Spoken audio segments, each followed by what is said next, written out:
Hello students, I am Mrs. Asha Bansal, a science educator with over 40 years of teaching experience and a former CBSE Evaluator. Welcome in a special session where we will go through some important questions from every chapter of your class 9 science syllabus. Think of this as your ultimate revision checklist. Keep a notebook handy and let's begin this journey of concepts together. Let us start with chapter 1, Matter in Our Surroundings. Question 1. Explain why particles of matter have space between them and move continuously. Think of students in a school playground. They are not glued to each other, there is space. Similarly, particles have intermolecular space. They possess kinetic energy which makes them move continuously. A simple example. The smell of perfume travels across a room because its particles move and mix with air particles. Next question, tabulate the differences between solids, liquids and gases based on compressibility and rigidity. In solids, particles are tightly packed, so they are rigid. They keep their shape and cannot be compressed. Liquids are not rigid, they can flow and are almost incompressible. Gases, they are not rigid and are highly compressible because the particles are far apart from each other. Example, you can squeeze a syringe filled with air easily, but not one filled with water or chalk pieces. Question 3 from the same lesson. Why does evaporation cause cooling? It's a very important question. During evaporation, particles with highest kinetic energy escape from the liquid surface. This lowers the average kinetic energy of the remaining particles, and since the temperature is related to average kinetic energy, the liquid cools down. When you put acetone on your palm, it feels cold because it evaporates fast, taking away heat. Factors affecting the rate of evaporation are high temperature, large surface area, low humidity and high wind speed. Next question, define sublimation with examples.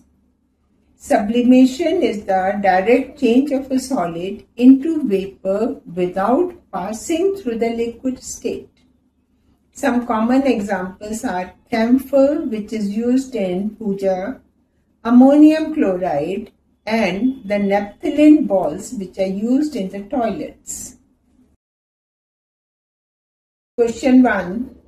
Differentiate between homogeneous and heterogeneous mixtures. In a homogeneous mixture, components mix completely and you cannot see the boundaries. Like salt in water, it has a uniform composition. A heterogeneous mixture has visible boundaries. Think of a mixture of sand and iron filings. Question 2. Define Tyndall effect and distinguish between true solution, colloids and suspension. The Tyndall effect is the scattering of light by colloidal particles, making the path of light visible. It is why a beam of sunlight becomes visible in a dusty room. True solution, like sugar in water, particles are tiny, do not scatter light and do not settle. Colloid, like milk, particles are bigger, 1 to 100 nanometer, show Tyndall effect and do not settle. Suspension, like muddy water, particles are largest, more than 100 nanometer. Many show Tyndall effect and they settle down on standing. Question 3. Classify rusting of iron and melting of wax as physical or chemical change. Rusting of iron is a chemical change because a new substance, iron oxide, with new properties is formed. Melting of wax is a physical change because only the state changes from solid to liquid. It can be reversed and no new substance is formed. Chapter 3, Atoms and Molecules, the Language of Chemistry. Question 1. State the law of conservation of mass and law of constant proportion. Law of conservation of mass says, in a chemical reaction, mass is neither created nor destroyed. The total mass of reactants equals to the total mass of the products. Law of constant proportion. A pure chemical compound always contains the same elements combined together in the same definite proportion by mass. For example, water H2O always has hydrogen to oxygen mass ratio of 1:8. Next question, write the chemical formula using the valency. Calcium carbonate. It is made up of calcium, which has valency 2 plus, and carbonate, which has valency 2 minus. Since the valencies are same, they cancel out, so formula is CaCO3. Aluminium oxide. Aluminium is Al3 plus and oxygen is 2 minus. Crisscross, so the formula becomes Al2O3. Magnesium chloride. Magnesium has valency 2 plus and chloride ion minus 1. So the formula becomes MgCl2. Chapter 4, Structure of the Atom. Question 1. Describe Rutherford's experiment and Bohr's model. Rutherford's alpha particle scattering experiment showed that alpha particles passed straight through a gold foil, meaning the atoms has mostly the empty space. Some of the particles deflected, means there must be some positively charged tiny dense center, that is the nucleus. Some particles rebounded, showing that they could not pass through it. Bohr's model fixed Rutherford's by proposing that electrons revolve in fixed discrete paths called orbits or shells without radiating energy. Question 2. Define isotopes and give its application. Isotopes are the atoms of the same element having the same atomic number but different mass numbers. This is due to difference in the number of neutrons. Applications: cobalt-60 is used in cancer treatment, radiotherapy. Uranium-235 is used as nuclear fuel. Question 3. Calculate the valency of oxygen, atomic number 8, and chlorine, atomic number 17. Oxygen, atomic number 8. The electronic configuration becomes K shell has 2 electrons and L shell has 6. It needs 2 electrons to complete its octet, so the valency becomes 2. Chlorine, atomic number is 17. So electronic configuration will be K shell 2 electrons, L shell 8 electrons, and M shell will have 7 electrons. It needs 1 more electron to complete its octet, so the valency is 1. Chapter 5, the fundamental unit of life. Now the living world. Question 1. Why the lysosomes are called suicide bags and mitochondria are called the powerhouse of the cell? Lysosomes contain powerful digestive enzymes. If the cell is damaged, they may burst and digest their own cell, hence suicide bags. Mitochondria have structures where respiration occurs, releasing energy in the form of ATP. This energy is used for all the activities, so they are known as the powerhouse of the cell. Question 2.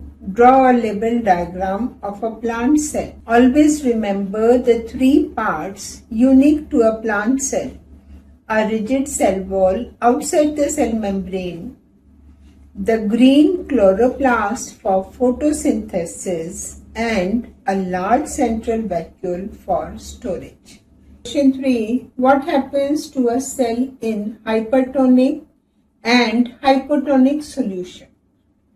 In a hypertonic solution, outside has more solute, so water moves out of the cell. The cell shrinks or plasmolyzes.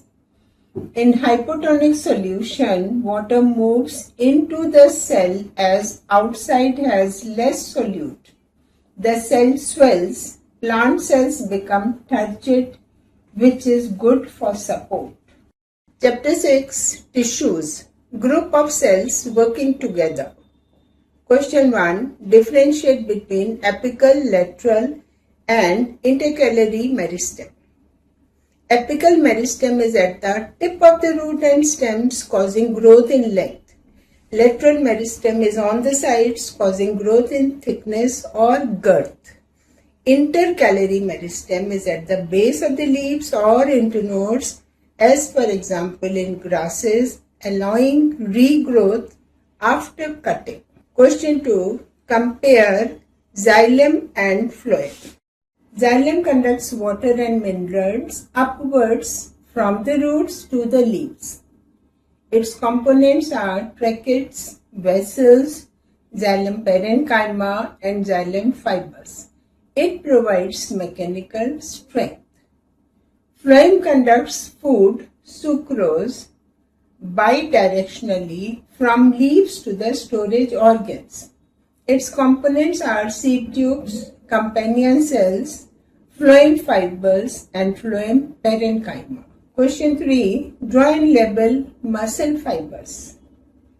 Striated, also known as skeletal muscles.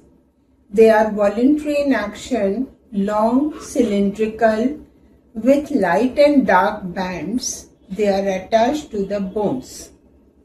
Smooth or unstriated muscles, they are involuntary, spindle-shaped, found in organs like the stomach. Cardiac muscles, they are involuntary, branched with faint striations and intercalated discs. They are found only in the heart. Chapter 7. Motion. Now, physics. Question 1. Distinguish between distance time and velocity time graph.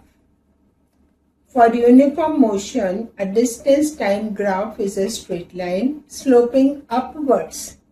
Its slope gives speed. A velocity time graph for non-uniform motion is a horizontal line parallel to the time axis. Its area gives the distance. For non-uniform motion, the distance time graph is curved and the velocity time graph is a sloping line. Question 3. Numerical on acceleration. The car starts from rest, so u is 0. Acceleration is given a is equal to 4 meter per second square. Time t is 10 seconds. We use the formula S is equal to u into t plus 1 upon 2 a into t square. Put the values 0 into 10 plus 1 upon 2 into 4 into 10 square. It comes to 200 meters. Chapter 8. Force and laws of motion. Newton's wisdom. Question 1. State Newton's second law and derive the formula F is equal to m into a. Newton's second law states that the rate of change of momentum of an object is directly proportional to the applied force and takes place in the direction of the force. Now the derivation. Momentum P is equal to m into v, mass multiplied by velocity. Change in momentum becomes m multiplied by v minus u. Rate of change of momentum will be m into v minus u upon t. V minus u upon t is acceleration, so the formula becomes m into a. So force F is proportional to m into a. Taking proportionality constant as 1, we get F is equal to m into a. Question 2. Explain why passengers fall backward when a bus starts suddenly. This is due to inertia of rest. The passenger's feet move forward with the bus, but the upper part of the body tends to remain at rest due to inertia. So, relative to the bus, the passengers fall backward. E is equal to 0.5 meter per second. Momentum is equal to m into v, that is 5 into 0.5. It becomes 2.5 kg meter per second. Chapter 9. Gravitation, the force that binds the universe. Question 1. State the universal law of gravitation. What is capital G? The law states every object in the universe attracts every other object with a force proportional to the product of their masses and inversely proportional to the square of the distance between them. Capital G is the universal gravitational constant. Its value is 6.674 into 10 raised to power minus 11 Newton meter square per kg square. Differentiate between mass and weight. Where is mass? 0. Mass is the amount of matter in a body. It is a scalar quantity. Its unit is kg, constant everywhere. Weight is the force of gravity on it, vector quantity. Unit is Newton. Weight is equal to mass multiplied by force of gravity. It changes with the location. Weight is 0 where g is equal to 0. For example, at the center of the earth or in the deep space, far from any celestial body. Question 3. Define buoyancy and state Archimedes' principle. Buoyancy is the upward force exerted by a fluid on an object immersed in it. Archimedes' principle states that when an object is immersed in a fluid, it experiences an upward force equal to the weight of the fluid displaced by it. It is used in designing ships and submarines. Chapter 10. Work and energy. Question 1. Derive the formula. Kinetic energy is equal to 1 upon 2 mv square.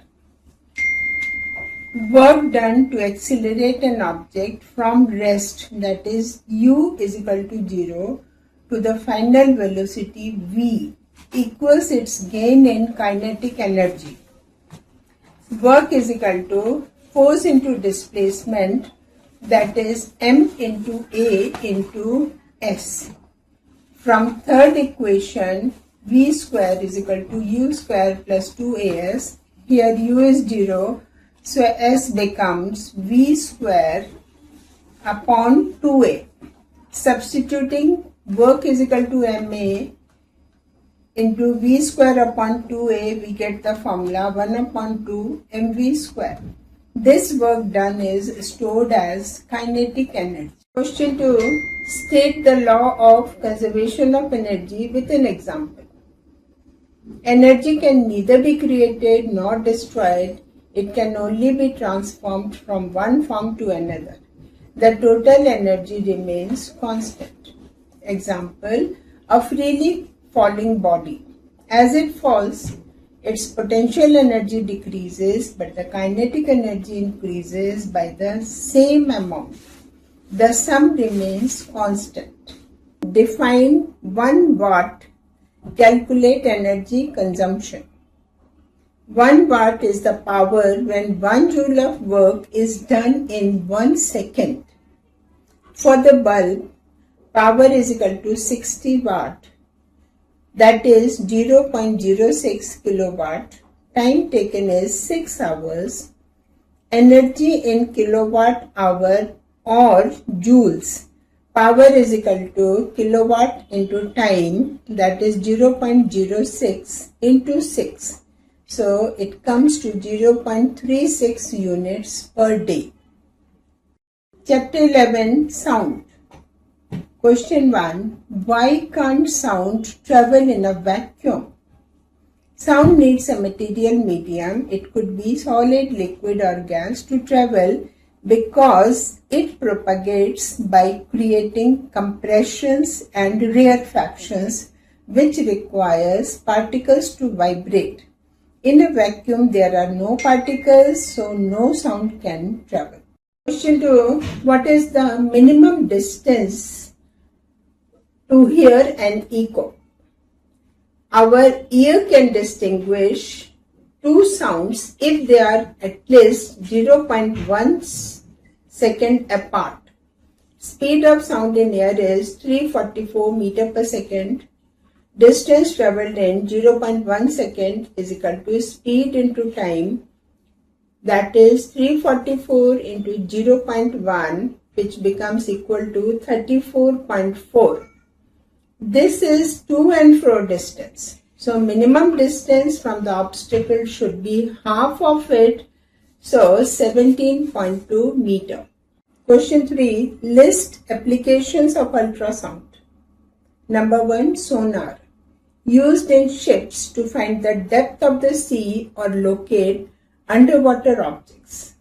Number 2. Medical imaging. Echocardiography, ECG for heart and scanning of fetus. Number 3. Cleaning. Ultrasonic cleaners for delicate parts like watches and spectacles. Question 2. Explain intercropping and crop rotation. Intercropping is growing 2 or more crops simultaneously on the same field in a definite pattern, that is in alternate rows. It maximizes land use and prevents pests. Crop rotation is growing different crops on the same land in a pre-planned succession, that is wheat after legumes. It restores soil nutrients naturally. Question 3. Advantages of beekeeping and fish farming. Beekeeping, that is apiculture, provides honey, a nutritious food, bee wax, and helps in pollination. It increases the crop yield. Fish farming, pisciculture, is a source of high protein food. It can be done in ponds, ensuring a controlled, sustainable supply of fish like rohu, katla. And there you have it, students, a complete comprehensive walkthrough of the most important questions of all the chapters of class 9 science. Revise these concepts thoroughly.